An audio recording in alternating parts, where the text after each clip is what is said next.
Stop messing around, stop fooling around, stop delaying, stop procrastinating. Get up, get out, get it done.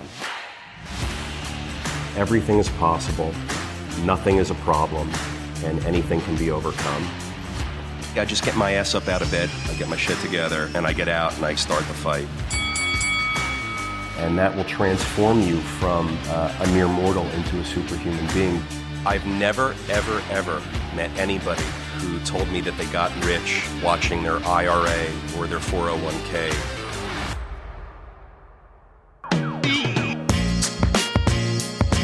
Welcome back to the Daily Cash Flow. Happy Tuesday, Peter. Today, I want to start off with this kind of unorthodox topic. I want to talk about Shrek. Do I look like Shrek? Someone told me that once. Really? No, you don't look like Shrek, at least not today. But yeah, I wanted to ask, the Wall Street Journal reported that this investing app, Public, is now allowing users to buy shares of the Shrek soundtrack. So like when Shrek is played at an amusement park or on TV, that kind of thing, royalties are paid out quarterly, and you can buy these shares at $10 a piece. They're forecasting this annualized dividend yield of about 8%. Are these investment alternatives? We've heard about things like this in other forums. Are these, legitimate alternative investments, or is this just a novel way to promote an app? So what I'm hearing is that some people put together an app to make investing in the alternative asset of publishing rights available to the common person. I think that's what I hear you saying. And we've seen it before. We've seen it with Robinhood. We've seen it with the real estate crowdfunding and sharing apps. We've seen it with Happy Nest. There's a couple of different fine art apps that do the same thing. So really, it's a bandwagon, it sounds like, that these people have jumped on and just have carved out a niche. Publishing rights, right? It's not art, not real estate, not stocks, publishing rights, and they're making it available. So in general, I think that anything that makes investing easier and more accessible to the general public, I think, is a good thing. There's a caveat. With all investing, you need to know what you're doing. You need to know about the asset that you're buying. You need to know who's behind the curtain, running the ship and pulling the strings. And until you check all those boxes, maybe don't jump in and invest so quickly. We've recently heard about how CrowdStreet has been under a lot of scrutiny and has had big problems and lawsuits because the people that they let onto their app to raise money had committed fraud and misappropriated funds. So you have to get over all of these hurdles. You have to understand who's in control, who's got the money, who's responsible to you as a fiduciary because you're an investor. I mean, all of that has to be worked out. As opposed to if you invest with one person or individuals, you maybe have a little bit more proximity to being able to get those answers quickly and more confidently. If people want to invest, they need to have different things on the market that offer them different risk and reward profiles. Not everyone's going to like music publishing. Not everyone's going to like real estate. Not everyone's going to like stocks, and so on and so on. So you really have to understand what's right for you as an investor, whether it's investing on an app or with anyone else or in some other manner. I mean, investing is investing. I think whether it's on an app or not is just the accessibility discussion. I like that things are accessible and becoming more accessible to the common investor. I don't like the low barrier of entry to this, George. I don't like how easy it is for inexperienced people to offer investments. I don't love how easy it is for like anybody to just get into the business, it seems, because look at all the sponsors and people that have been offering investment deals and investment opportunities over the past 5, 7, 8 years. I mean, it's a whole crowded space now. It didn't used to be. And when you get a crowded space, you get some people who are qualified and trustworthy and bankable, and you get really a lot of people that aren't. So I don't know, is the common person going to be able to sift through that ocean of people and understand who the right people are to invest with and understand what the right asset class is for them? You still have to understand the fundamentals of investing before you choose to invest in anything or through any app or through any website or through any offering that somehow comes your way. You still need to understand the fundamentals, and that'll never change. So before I condone or condemn a specific asset class or an app, I first want to remind people that before you even have that discussion, you have to understand the basics of business and investing. And without that, don't invest at all. Yeah, there seems to be this tension between the democratization of investing and giving access to these assets, but also with that comes this ability to invest with no knowledge and kind of no, as you said, proximity to. No, investing with no knowledge is not the right thing to do. Yeah. In fact, it's opposite. You need to invest in what you know. And if you talk to 100 successful investors, most of them are going to drop that line on you. Invest in what you know, right? If you use household products around your house and you love them and you think they're great products and you keep buying them, look into the companies that make those products. Think about investing in those companies. Invest in what you know. If you drive a certain car and you love it, maybe invest in the car company. I don't know. If you want exposure to the automobile market.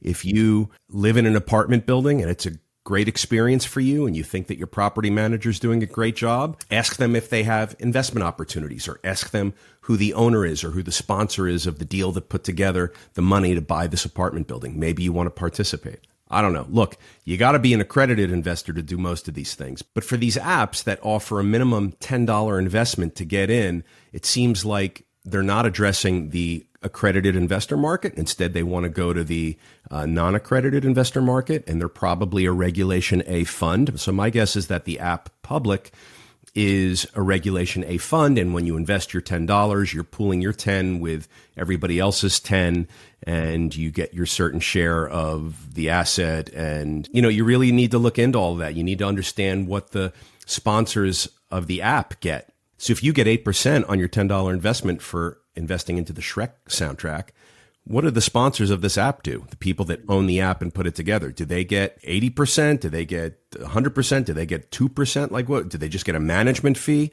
and they don't care about the performance of the asset? They just get fee-based income? Because I would worry about that. Anybody that offers you an opportunity and the only income that person gets from you investing is a fee, they don't participate with you in the appreciation of the asset. They don't participate with you in the hold period of the asset. They're not aligned with you. You have to have aligned interest. It's so critical.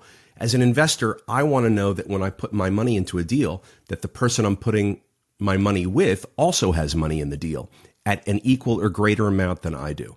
Because I want to know that they've got skin in the game. I want to know that they're making decisions that are investor grade decisions and coming from a perspective of an investor's mindset, not someone who's just along for the ride to scrape a promote, to scrape up some fees because they need a job and they don't have one and they're tied into this deal. So they're going to ride along and fee the investors out and just keep earning their fees for managing the investors' money. Like, I don't need that. That is not for me. And I recommend as an investment strategy that all of you guys out there consider seeking alignment with the people that you're investing with. Having alignment with the people that you're investing with is ground zero. Like, I need to know that there's alignment before I even get to first base.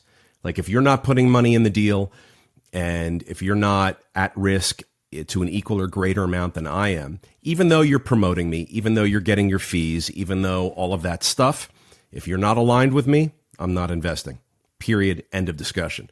So we're talking about fundamental principles of investing. I mean, guys, whether it's an app or whether it's a real estate developer or someone who's got experience or no experience or whatever it is, you got to be aligned. The structure has to be right. The app that we're talking about is merely offering accessibility. It's a portal to having the opportunity to invest. You still have to understand how to underwrite an investment. You still have to understand how to analyze an industry. You still need to know macro and micro market data and trends. Like, you got to know from high up and from a granular level down on the ground what the deal is. If you don't, just don't invest. I don't care if it's an app or if it's a stock through your Schwab account. It doesn't matter. If you don't know, don't invest. Invest in what you know. Seek alignment. Make sure you do your full suite of due diligence. Make sure you understand the market, the potential risks, the upside, the downside. Make sure you know who you're investing with. George, it's so critical because, as I said, the barrier of entry has been so minimal that every Tom, Dick, and Harry has got into offering investments to everybody. And it's like, it's too much. People aren't qualified to be offering investments. So you got to know who the right players are, and you got to know what makes a right player. You have to know what makes an attractive person to put your money with. And I would really limit it to the cream of the crop and to the people who, you know, when you go to sleep at night, have your back and they're aligned with you. So you just mentioned an attractive person to put your money with. And I know you meant that metaphorically speaking in terms of... Well, someone who's got credibility and experience. Totally. So, well, were you probably thinking something more shallow? Well, that was one of the things I wanted to... Yeah, I'm a shallow person. See, I'm right. Yeah, that's one of the things you're going to talk about. Yeah, no, so that's one of the things I want to bring up is that, we always like to make fun of these studies. And so there was this study that I saw that came out, I love studies. The Social Science Research Network. The Social Science Research Network? Absolutely. Yeah. Yes. I will do all sorts of looking up on them. Yeah. So they put out a paper that claims that funds run by unattractive managers outperform... Wait. Yes. Physically unattractive managers? Physically unattractive. So they actually specify facially unattractive managers. They have Are we really rubric. Talking about this? Yeah, so we're getting somewhere, I think. So that they outperform funds by quote unquote attractive people. The interesting part to me, at least, is that the money that's going to the funds that are run by attractive people, they're getting more money. They're getting more investors interested in them. And yeah, because idiot investors don't know who to put money with, so they go with the attractive people. Exactly. I mean, I can't believe we're having this conversation. Yeah, please continue. Well, no, I think it's an important conversation to have because I think it's something that we don't even realize we're doing at times is that we tend to trust people who are tall, who are more attractive. Well, we do this all the time in our non-economic financial and investing life. Yeah. So why shouldn't we repeat that behavior with investing? So do you have practices yourself to protect against that potential bias, to undercut, ROI? Oh, yeah, George, what I do is I make sure I'm really attractive all the time. With my bald head and your skincare routine. I just try to be attractive. I lower my voice and talk like the voice that we spoke about on our first podcast. Yeah. Because maybe that will be attractive to some people. George, come on. Are we really talking about this? George, this is ridiculous. No, listen, I'm going to say it again. God damn it, George. It's like we're talking about basic fundamental principles of business and investing. Yeah. How you look is not really part of that list. I mean, it helps, I guess, if you're like, I don't know, if you can command an audience because maybe you're easier on the eyes, but like, come on. We're talking about fundamental principles. We're talking about being aligned with people you invest with. We're talking about those people having skin in the game with you as the investor. We're talking about experience, track record. None of that stuff, I think, has anything to do with how you look. Come on, man. Yeah, I want someone who I do business with to give me the right impression, and I want to be confident that they know what they're doing and they know what they're talking about. But I can check up on a lot of that stuff regardless of how they dress. But, in a business context, I want to feel like you respect me, you come to a meeting, you look right, you sound right. I don't care if you're 400 pounds or if you're 140 pounds. I don't care what gender you are. I don't care. I just want you to not smell, not wear perfume or cologne, wear some decent clothes. You don't have to be in a suit and tie, but I want eye contact and I want to be warm and fuzzy inside my heart and chest. I want to have that feeling, and I'm going to get that feeling if you give me the eye contact, if you speak clearly and concisely, if you make a great point and you can do it in a quick amount of time. And I believe in what you're saying, and I believe attractive people and I believe unattractive people physically, like, their DNA and genetics. None of that matters. Come on. You gotta stay focused on basic fundamental principles. I can't believe you have me talking about this. I'm embarrassed for me.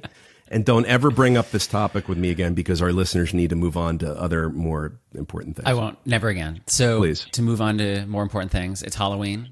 we go from being a hot investment manager to Halloween. Yeah, I thought you'd enjoy that segue. Boy, we're on a roll here today. Right? I know. Yeah, only the serious topics today. So Jason Blum is the producer for the new Exorcist film, and I read this article that was in Fortune about the Blumhouse system. And essentially, it's similar to the old studio systems of paying your actors at scale, paying creatives at scale, but then giving back-end deals and incentives to, I hear that's happening more and more. Happening more and more, and I think a lot of people see that being the direction that the film industry is heading, in contrast to where streamers have done a lot of upfront payments. And so really my question for you is, how do you decide whether to pursue an upfront ROI or to risk your time and energy in the potential for back-end success? So that's a great question. We talked a moment ago about alignment. So in these deals where the creatives have back end participation. That's alignment. If you ask me, right? They're saying, look, don't pay me my million or 5 million or 10 million up front. Pay me scale, and I'll take my fee with you giving me points on the back end. And when that happens, what they're saying, George, is if this film is a success, if the business is a success, we're all going to succeed together. And look, these films, they can sell 100, 200, 3, 4, 500 million dollars in revenue or more. If they cost 10 or 20 or 30 million dollars to make, think what 2% of a $500 gross revenue is. I mean, that's a lot, right? Look, everybody's different. People often will need an upfront payment and prefer to forego back-end participation. Maybe they don't like the producers. Maybe they don't like the director, but they're going to take the job anyway. Maybe they don't like the story, but they're going to take the job anyway. In that case, they're probably going to go for an upfront salary. That's not scale. That's their normal rate. But if you really like the director and the script is crazy and the writer is awesome and like there's a lot of hype and like you feel good about it, maybe you want to take a risk, roll the dice, and be aligned with the director and the other producers, because I promise you they're not getting an upfront fee in the same way that the actors might. Maybe the director does, but the producers, they're all hanging on for the back end. Anybody that really has the real win that's possible for them is hanging on for the back end. That's where you make your money. Look at Sylvester Stallone with Rocky. That's how he made his money. He would not compromise on the script. He wrote it, and he would not take any money up front. So the story goes, he saved it all for the back end participation. And it turned out to be a great roll of the dice for him. And it has been for other people too. And it's not just the film industry. I mean, this is how the real estate business works, the development business, any sort of private equity deal. I mean, there's often these scenarios where CEOs or key people or certain key roles will get hired, and then a negotiation ensues where perhaps they get a little bit of participation in the deal, and maybe their upfront salary or fee adjusts a little bit downward, but they get the points on the back end, or they get the carry or the promote. These are all the phrases you guys got to be familiar with, because if you want to get involved in these deals, people have carries, people have promotes, people have back ends. Do you want the back end carry and promote, or do you want it up front? You have to really just assess each deal on a case-by-case basis. With the film industry, I sort of like it because these films, I mean, they can bring in a lot of money. And, we just had a writer's strike, and the industry is saying they don't make enough money. And here's a way for them to maybe make some money. If they get invited to participate in a project, maybe there's an opportunity for them to negotiate some back-end participation. I love the back-end participation. I mean, I think that's the ultimate way to create alignment with people. A rising tide raises all boats. If this thing wins, we all win. If this thing loses, we had fun making the movie and we'll move on to the next project. Now, you may say, well, but I need to get paid. I have a family to feed. That's all important and relevant. You have to weigh each situation individually, case by case basis, but I like it. I like the idea of back end participation, whether it's film or anything else. It maintains alignment and creates a sense of partnership and aligned interest with the people making the business. Yeah, I think it's great. You sent me this video a little while ago about this prefab project developed by the Chinese group, Broad Group. Do you want me to play the video itself, actually? And let people see it. Yeah, so I'd like to see it too. People see it.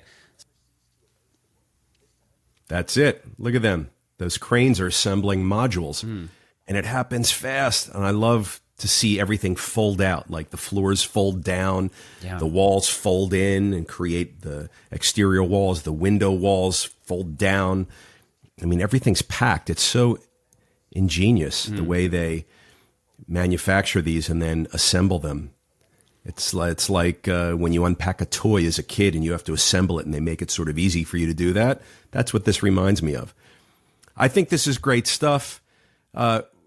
I'd love to see more of it because I think that's a way to build a lot of housing quickly and, from what I can tell, affordably. I read the last time we spoke about this, I read that these things cost about $150,000 a unit, which means you're going to be into it for that, then plus the land costs. So, maybe the cost per unit of these things isn't there yet, but here's where you save time. Time. Because if I build from scratch in a traditional construction method, I'm going to be in for maybe $150,000 a unit. I don't know, give or take a little bit, right? Then I'm going to be in for maybe again, it varies by market, but call it $30,000 or $40,000 or $25,000 per door for land costs. Then you've got a lot of soft costs, third-party costs, engineering, planning. I mean, a lot of that gets squashed away in a prefab, pre-manufactured situation like this video that you just played. So you're really going to win on time. The key is going to be, will the municipalities allow it? Are they geared up to provide inspections on that stuff? When you buy, as a developer, when you buy those modules, are they pre-inspected? And is it compliant with your state or city's code requirements, right? So we have to figure all that out because it's different state by state, city by city. You want to figure that out. But I think that the developers who can figure it out are going to have a lot of benefit because the amount of time it takes, according to this video and these articles, is almost none, like a day or two or three or whatever it is. Yeah, I think they said a little over a day. Yeah. Right. So there you go. And I'm sure there's some delivery costs, and I'm sure there's some transportation expense, and I'm sure there's some ground expense to manipulate and handle the materials. And then you have to send the finishing people in to go do the finishing. So there's probably some of that layers on. But I'm telling you, it's very, very fast. And what you want to do is have a win anywhere you can get it. You want to either buy the land cheaply or get a great deal on the construction from your GC, or you want to have a really lubricated, quick approvals process from your town, all of that stuff. But if you can't get any of that stuff into today's competitive market, perhaps one day soon we'll be able to buy prefab apartment buildings, assemble them quickly, and instead of it taking 2 years or 3 years or whatever it's going to take to build multiple hundreds of units, it takes 2 days. Are you kidding me? That would be incredible. Yeah, I think the disassembly process also is fascinating to me. That that in that way it would also be maybe a sustainable model. There'd be some kind of eco conversations to be had about. It's a big that. erector set, right? Yeah, it's very interesting. Yeah, wow. Really interesting. Yeah. I love more of this, and if it comes online, and if we can get it from China to the United States, it would be great for us. We need housing, all types, all price points, all locations, all areas.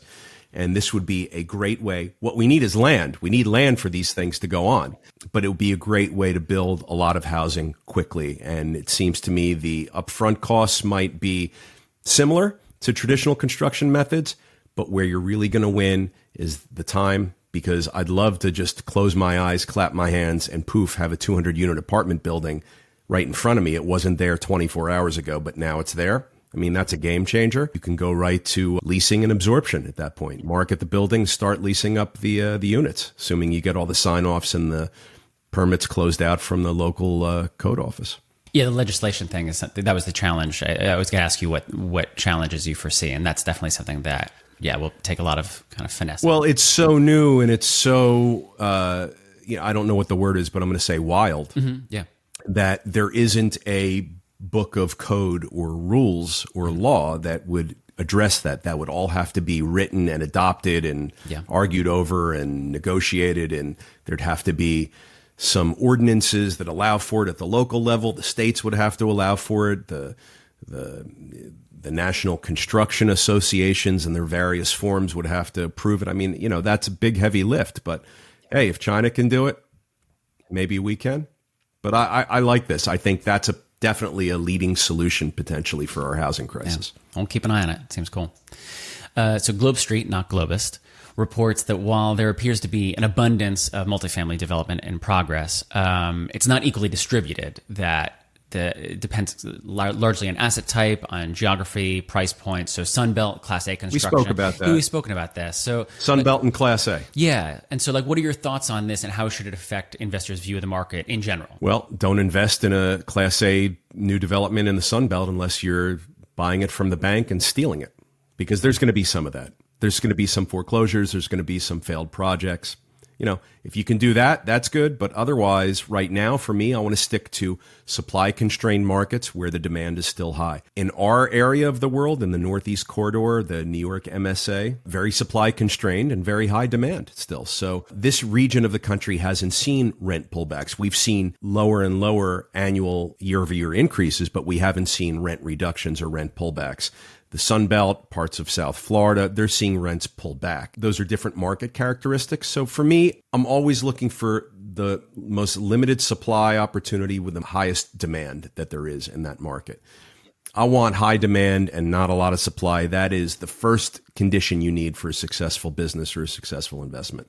Without it, you're just, building a property in the middle of the desert and hoping that you can lease it up. Where are the people going to come from? Do you feel like the reason that Class A particularly is part of that oversupply is because developers are choosing that in reaction to kind of legislation costs, zoning costs, like that they're feeling like everything. And they're not choosing it. Developers aren't choosing it. Okay. They're forced into it. The only thing, if you're a developer and you want to be in business, you're only going to be in business if you develop new construction Class A apartments in our particular niche of real estate development. There's no way to build affordable. Why? It takes too long. LA, 3-4 years to get permits. It's too expensive to buy the raw land, and there's none of it. Like we talked about having land for these prefab apartment buildings. We need land. The land in and around these urban centers where people want to live currently, it's very few and far between.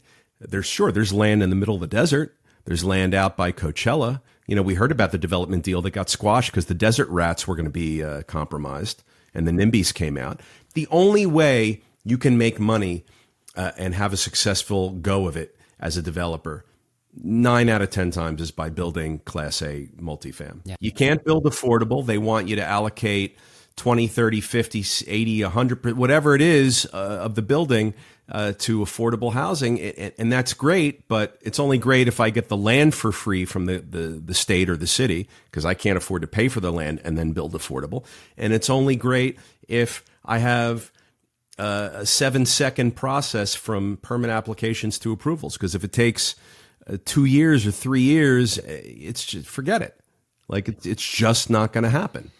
Yeah, no, because I even feel like I'm seeing that here, East Coast, and that's just anecdotal. It's not statistic, but that I'm seeing a lot of Class A construction in places that there doesn't seem to be a need for or a desire for. But I guess it's because they feel like, well, if I have you build it, they'll come. Right. If I have all these costs, that the only way to recoup that is to provide a product that's going to, recoup quickly. So if they're building new construction apartment buildings in areas that are surprising you, it's because they got a good land deal and they got zoning approval. Yeah. And you can get financing from a lender. You can raise equity from investors. You're off to the races at that point. Yeah. Now the question becomes lease up and absorption.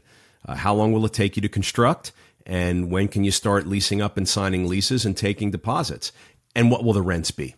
Because if you're front and center, you're going to have a high rent. But if you're out in the outskirts of town or in an area where, like you suggested, where people don't really want to be, you're not going to be able to get top dollar rents like you are in the center city. You're going to get fringe rents. So you have to pencil all of that in.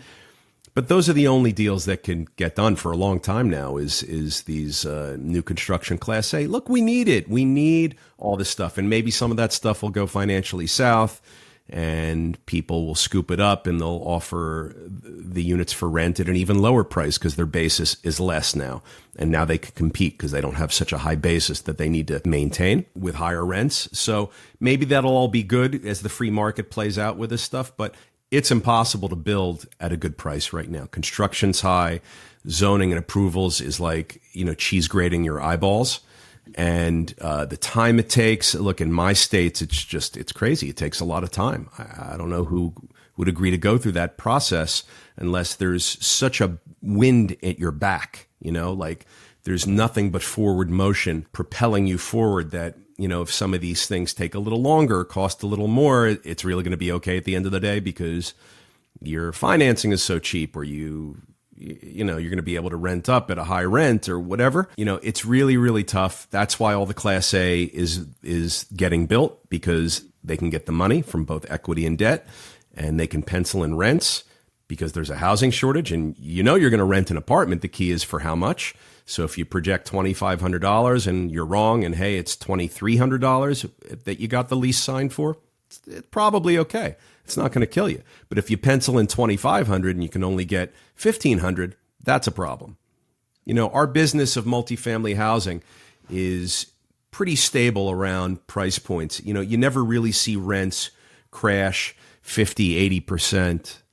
40, 60%. You don't see that. You see rents pull back 10%, 20%. I remember after the '08 crisis in New York City, we kept contract rents high and we motivated lease renewals and new leases to be signed by offering concessions and incentives, signing bonuses, a free month. If you renew, we'll give you a free month on the back end, that kind of thing. But we kept the contract rents high because you need to do that. And you're able to also incentivize and throw a bone to the tenant as well, which is great. It's great customer relations. You're creating a happy customer. But you really don't see rents pull back, like published contract rents.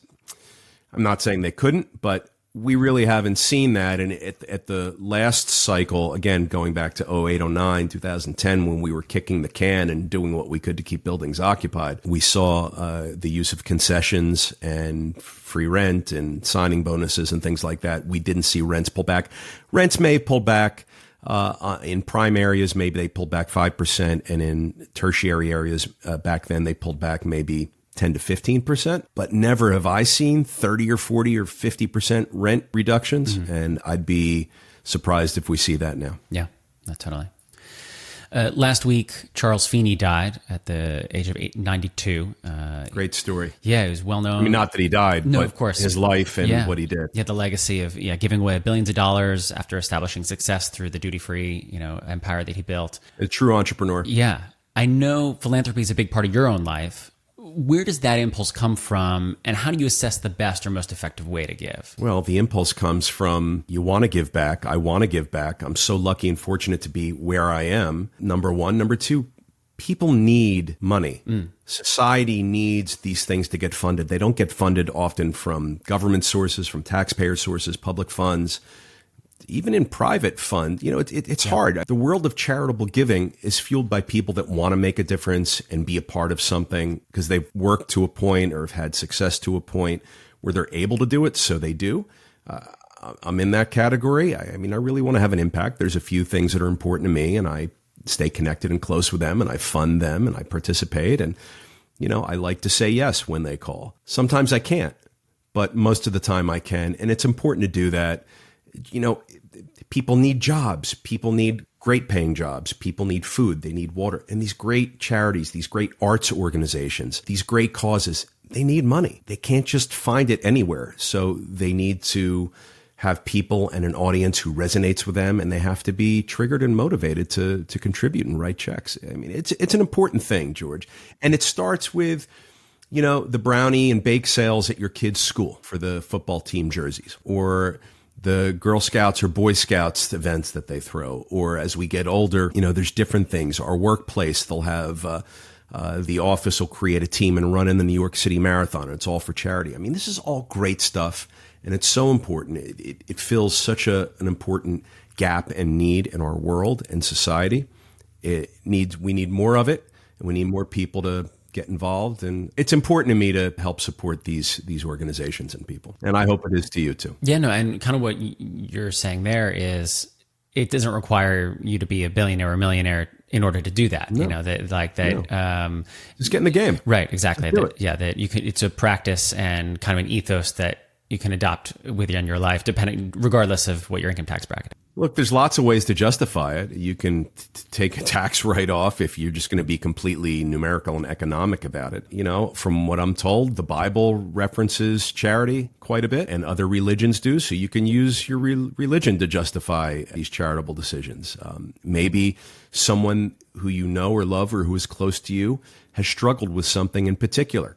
Addiction, cancer, I don't know. And maybe you want to support them because they're meaningful to you and they're close to you. So you want to support an organization that would maybe help your friend or loved one. I mean, there's all sorts of ways to justify it. Just get involved and do it. I'll never be as great as I want to be, but I will spend the rest of my life trying to be as great as I can be. That's a great quote, George. That is a great quote. I like that you said that. Yeah. Tell me about that. Do you know who said that?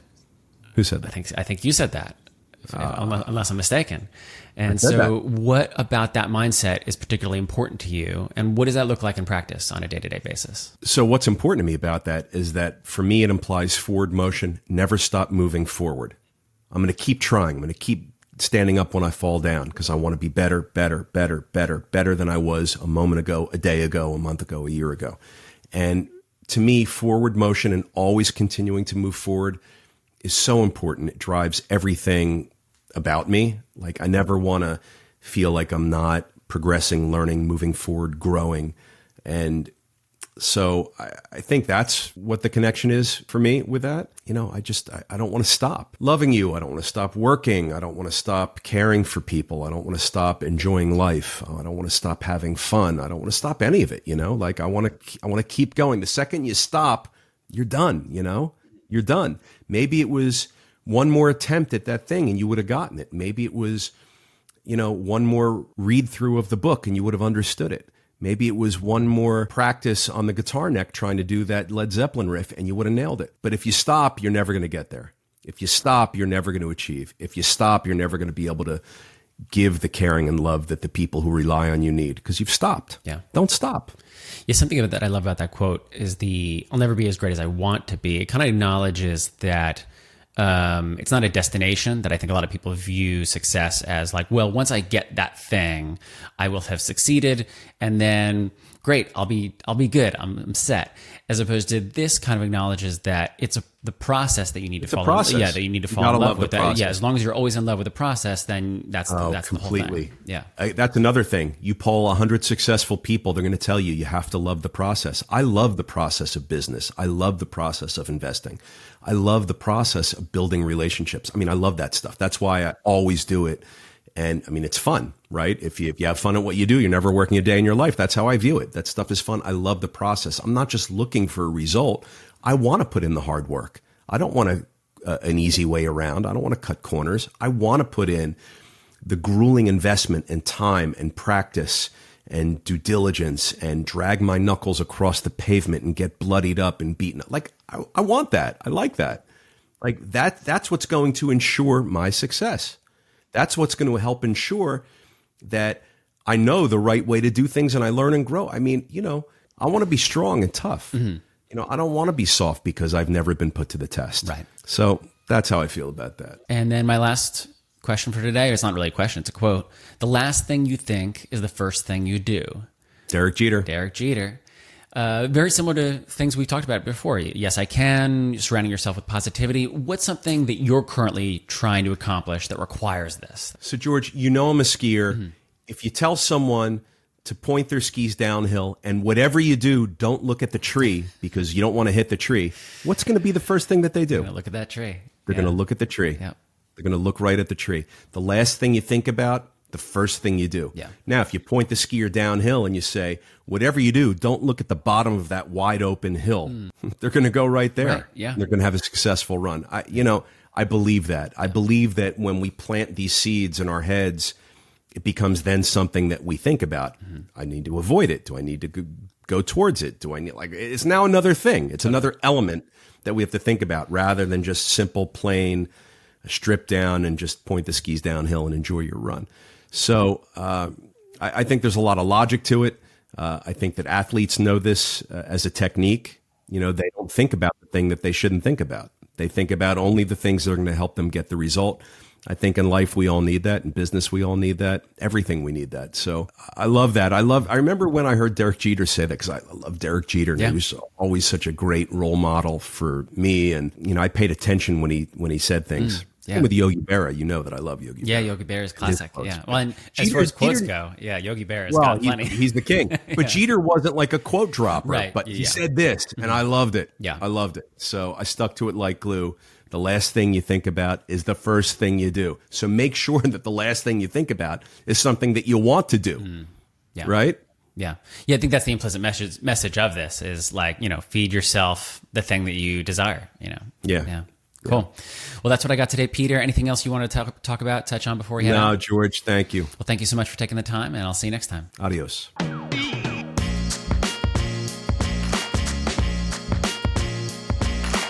If you like what you just heard, you can subscribe to The Daily Cash Flow on YouTube, Spotify, Apple Podcasts, or wherever you listen to podcasts. And we'd love it if you left us a comment or review. You can follow us on TikTok and Twitter at SiegelCap, and on Instagram at Siegel.cap. As always, if you're an accredited investor, go to SiegelCapital.com and take our survey to see if you qualify to take part in one of our apartment building deals. That's SIEGEL Capital.com.